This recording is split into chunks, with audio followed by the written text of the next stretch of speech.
印度军机号称万国牌，而这万国牌中为什么没有美国的战斗机？波音公司向印度推销新版 F-15EX， 称其为最先进的战机，还可以击败阵风，那印度会买吗？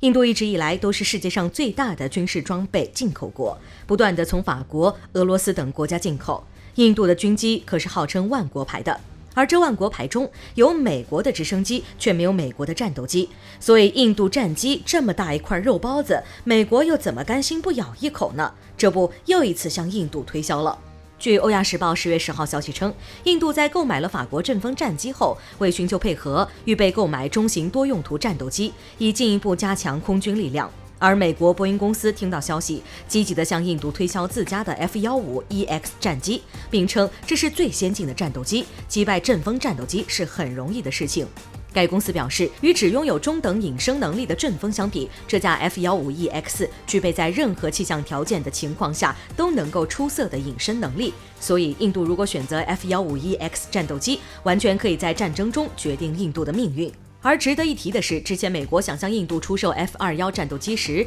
就说买了这架 F-21战斗机就可以对抗北边的局势呀。不过当时印度并没有买，而这次美国向印度推销战斗机，却还是一样的说辞。别人家买东西还会换个汤做个面子，美国就这样感觉很敷衍了。但是美国都这样推销了，印度会买这款战机吗？据了解，波音公司的这款 F-15EX 是在 F-15战机的原型上做了改进的新款战机，使用了经典的 F-15的框架，但在作战距离上略有缩短，比如 F-15的作战半径有1967千米，而 F-15EX 只有1770千米。不过在载荷上， F-15EX 可以装载22枚空导弹以及其他的重型武器，可以执行多种任务，占据空中优势，还可以拦截并且进行战略轰炸和对地攻击。而阵风战斗机在印度一直被吹捧为战争利器，游戏规则的改变者。不过显然是不能和 F-15EX 相比较了，毕竟一个是中型机，一个是重型机。但是阵风战斗机曾在2012年的 MMRC 中